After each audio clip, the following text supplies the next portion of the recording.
Breaking this morning, Lindsey Vonn credits surgeons for saving her leg from amputation after a horrific crash to start the Olympic Games. Dr. Paoli is back with us to talk about it. We kind of knew it was serious. You know, she kept updating first surgery, second surgery. I think she posted, I've had my 5th surgery. Then you saw the picture with all the pins. This was very serious. So talk to us a little bit more about the injuries from this crash. So she sustained multiple injuries, and the injuries unfortunately turned into this complication called compartment syndrome, which is what threatened her leg. But the injury she had, she broke her ankle, she said, which is not such a big deal, but she had a complex tibula-fibular fracture. So those are our shin bones. And a complex fracture means either that it's shattered into many pieces. It means either that it's like a spiral fracture with unstable bone. It could be involving the joint, or it essentially could be an open fracture, which means the bones are sticking through the skin. And all of those really set her up for complications, especially this type of fracture in her leg sets her up for something called compartment syndrome, which is life-threatening and limb-threatening. Well, this is the first I've heard of it. I think it's the first we both heard of this possibility of an amputation because of this injury. So when you said it threatened her leg, we're talking about the fact that it may have cost her leg.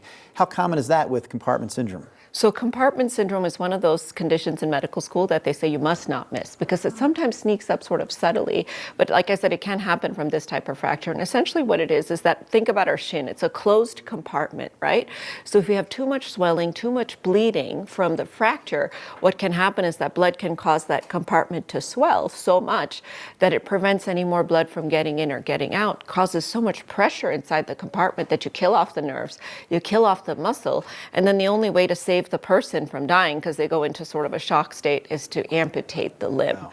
And so you really want to catch it early because the time course of this disease is pretty rapidly progressive. So you can start to have nerve damage in 1 to 2 hours, irreversible nerve damage in about 4 to 8 hours, and that muscle really starts to die off to the point where you have to amputate in 6 to 8 hours. So Lindsey had said she was lucky that she had her doctor with her because of that ACL rupture that she had before she started skiing, because then he recognized the symptoms early and treated them right away. We're seeing some of the pictures of the crash, and we knew that she was in such pain when it happened. Is that kind of the first indication that there's something a lot more serious than like a broken ankle? I mean, she was really in pain. Yep, so I have suspect that this developed a few days after the initial injury as that edema, that swelling continued to happen. But pain out of proportion to exam is the earliest sign. In fact, we call it the 6 Ps, pain, pallor. So you're not getting blood flow, so it starts becoming sort of palish, and then paresthesias, which is this tingling sort of sensation as the nerves are dying off. And then you put a needle in and you check the compartment pressure. It's sky high.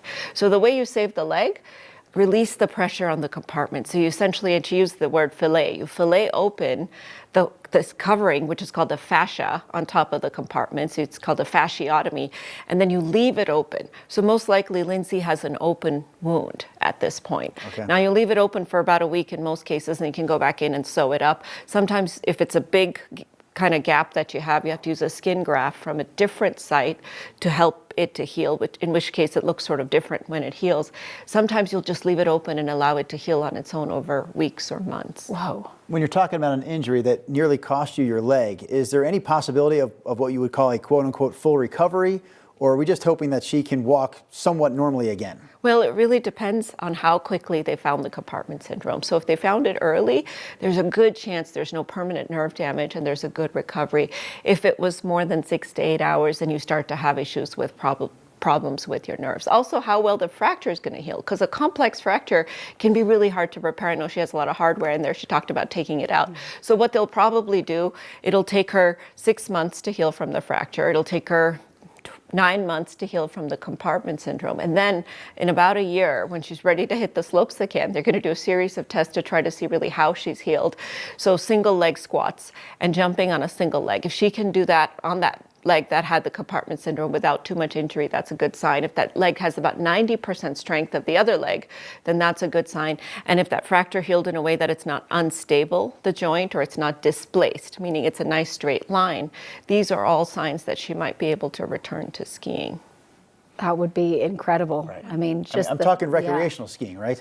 Probably, because you're talking not competitive. At this point, if I was her doctor, I would tell her it's time to hang up her competitive Right. skis and maybe coach someone or do something else. But with all the things that have happened to her leg, and I mean, she was crying in that video because the pain was just so severe. I really want her to have a break and heal and focus on herself. Well, one thing's for sure, she is incredibly tough. She really is. So strong to go through all of that. I can't imagine how painful it is. He kind of jinxed you in the last hour because you were like, I'm not going to see you again for a week. And while you were really pulling wanted out, me back. Now, just a few minutes later, here I am, Drew. 2 appearances in one morning for Dr. Coley. Thanks for the double hit.